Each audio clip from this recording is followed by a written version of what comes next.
Hey there, crew members, Starfleet personnel. It's chaos around here. Star Trek TOS. Chaos. Loving every minute of it. Superstructures. We have bridge. Prototype test models. We have finished bridge test models. Actually, every time I get hold of this, what does this remind you of? What does it remind you of? The opening scene of John Carpenter's 1982 The Thing.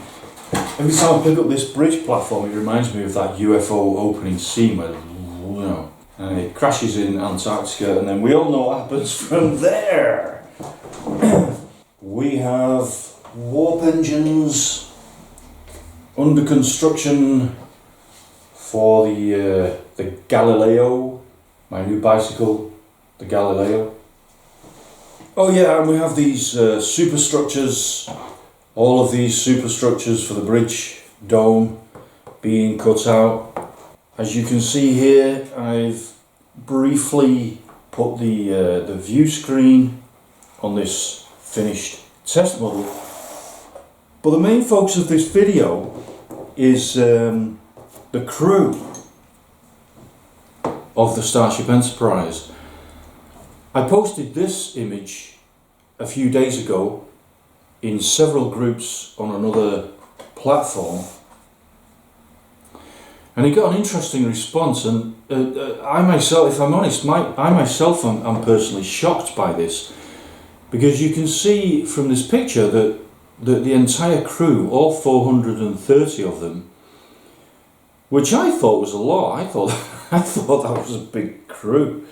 But you can see all of them laid out easily on the area of Deck 7, which is a concrete disc in my local park that measures almost down to the inch, 17 feet across, which is the 1/25th scale size of Deck 7 in the model that I'm making. So you can see that all of them fit absolutely on that one deck, and there are 24 decks on the Enterprise, on the original Enterprise, so you can see that 430 is actually not a lot.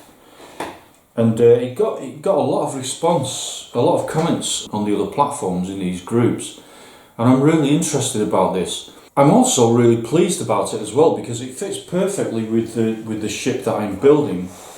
As you know, I'm not building the TV series Enterprise, and I'm not working from the Franz Joseph plans, definitely not from the FASA plans. I'm building this ship as though it was a real ship. Okay, I'm saying that in almost every video now. You know, if you're new to the channel, it's important to make that point. So even though this is going to look very, very, very much like the original Enterprise that we saw in the show, this is the real Enterprise, so it's a little bit different.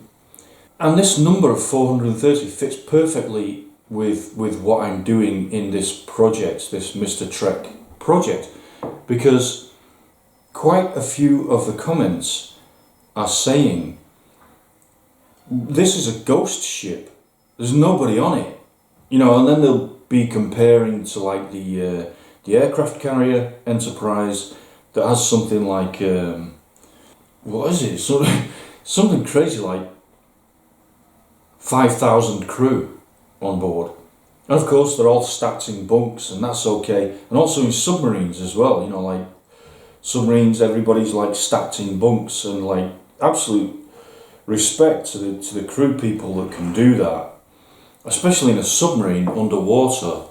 I mean, on an aircraft carrier, you know, you can get out of your bunk and at least go up on deck, take a deep, you know, breath of fresh air and watch the sunrise or the sunset. It's not happening on a submarine, and it's not happening on the Enterprise out in deep space. So for me, it works really well, because I don't see this ship as being packed with people. We're going on a deep dive here now, because in the TV show, the Enterprise was crewed by, you know, it was very much like naval rankings. So you have the senior officers, the junior officers, you know, that is not on this ship.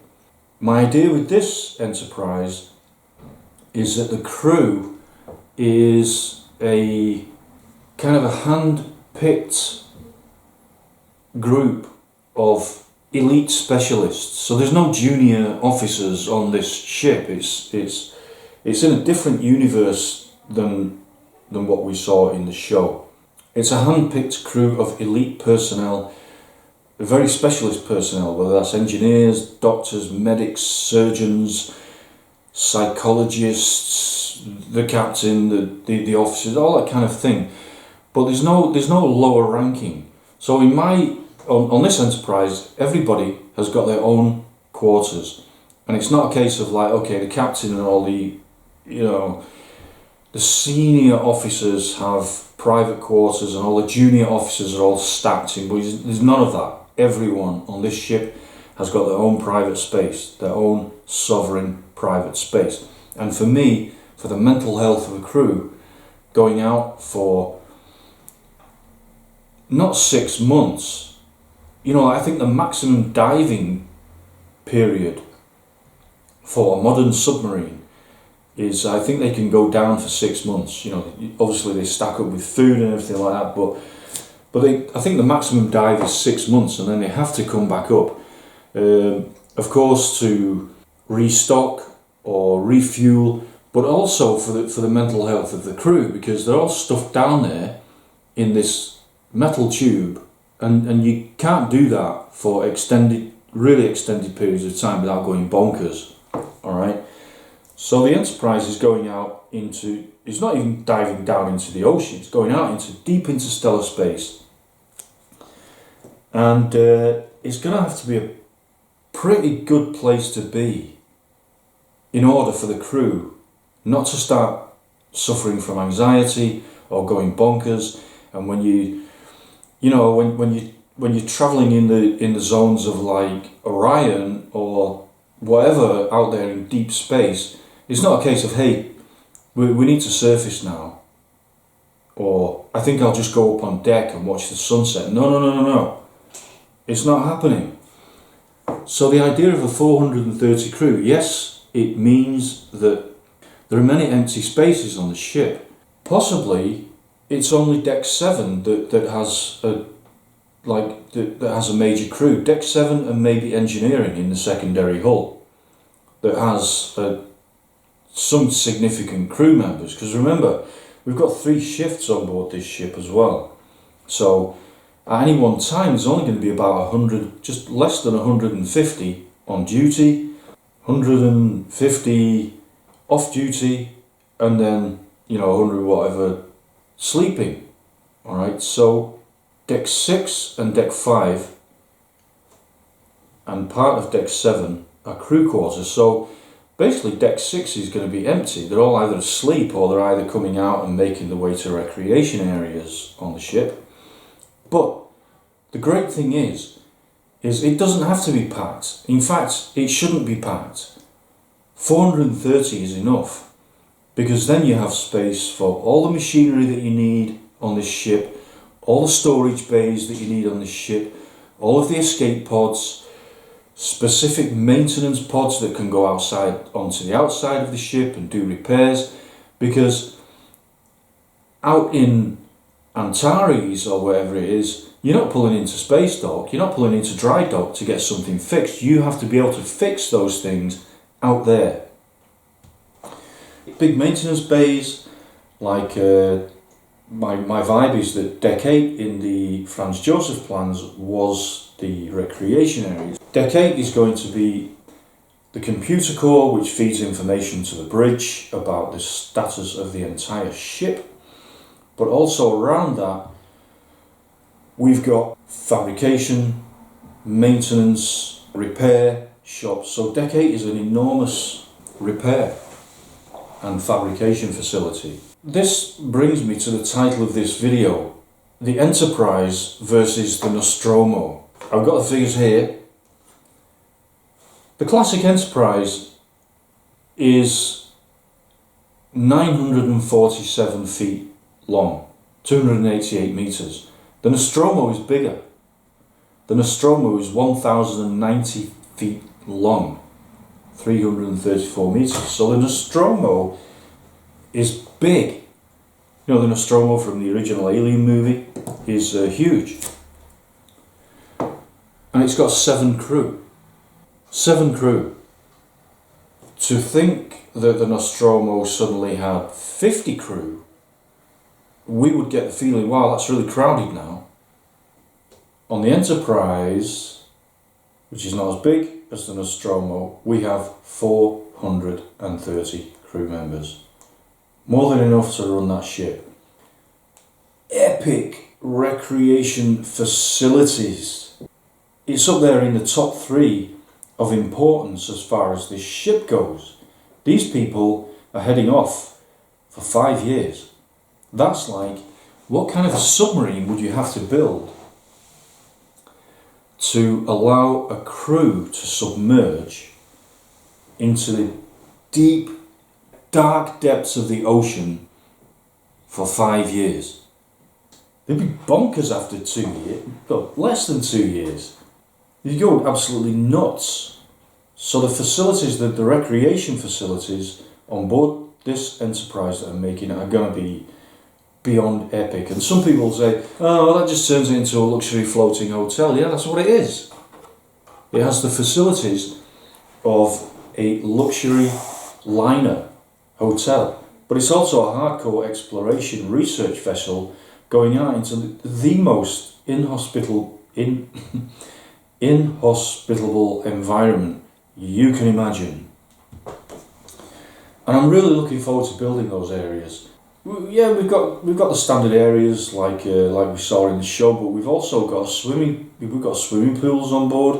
And I'll tell you, these swimming pools are not just going to be an oblong thing that you jump in and swim back. No, these are going to be like themed swimming pools where people can really go and relax and have a feeling of being human. There's going to be saunas on board, there's going to be steam rooms on board, there's going to be trampoline parks on board, maybe 2 decks high, so that people can just have a lot of fun in their spare time when they're off duty. When they're on duty, then that's a different story.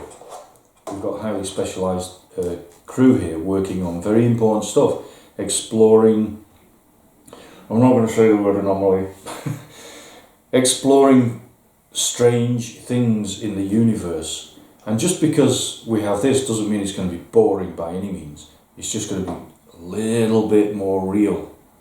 So that's it really. I just wanted to make that point about the amount of crew members we have on board this ship.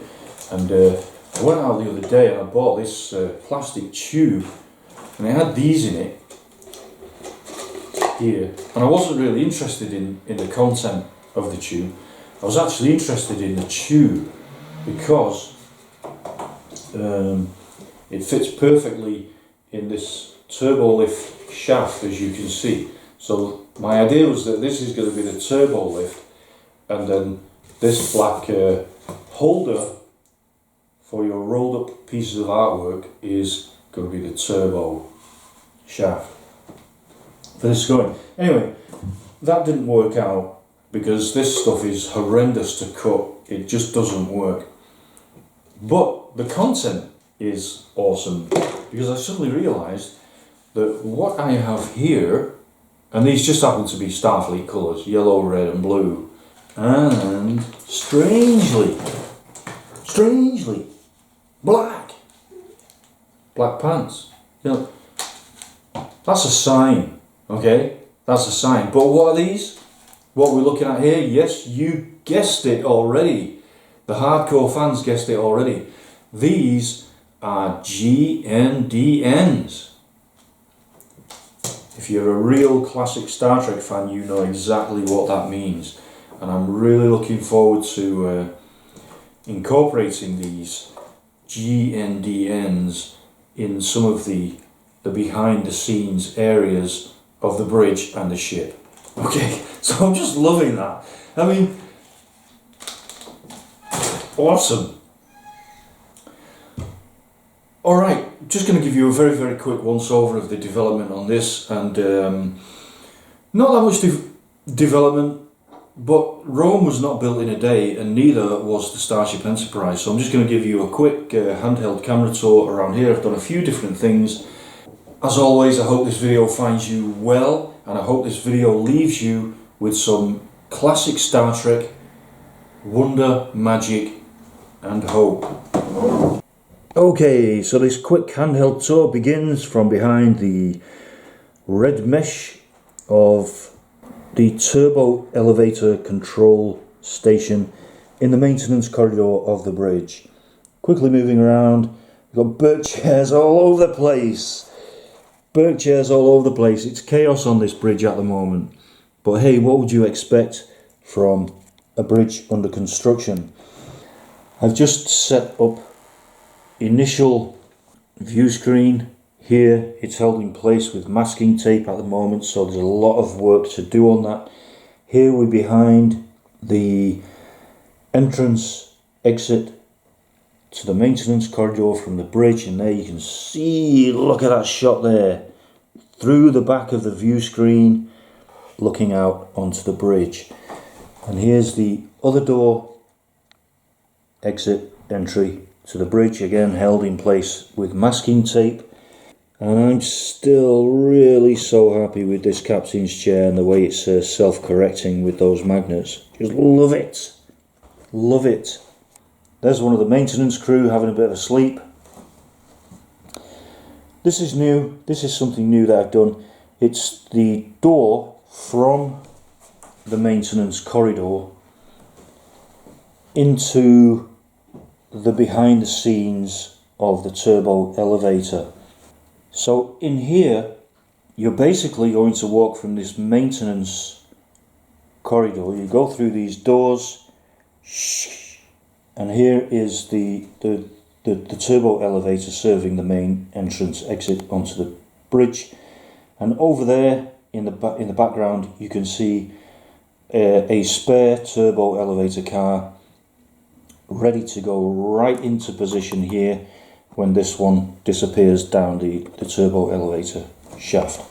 So the situation in this area when the maintenance crew come through this door, this is actually 0G, because my vibe is, or my idea is that these turbo elevators use gravitational manipulation to move them around in the turbo elevator shaft system.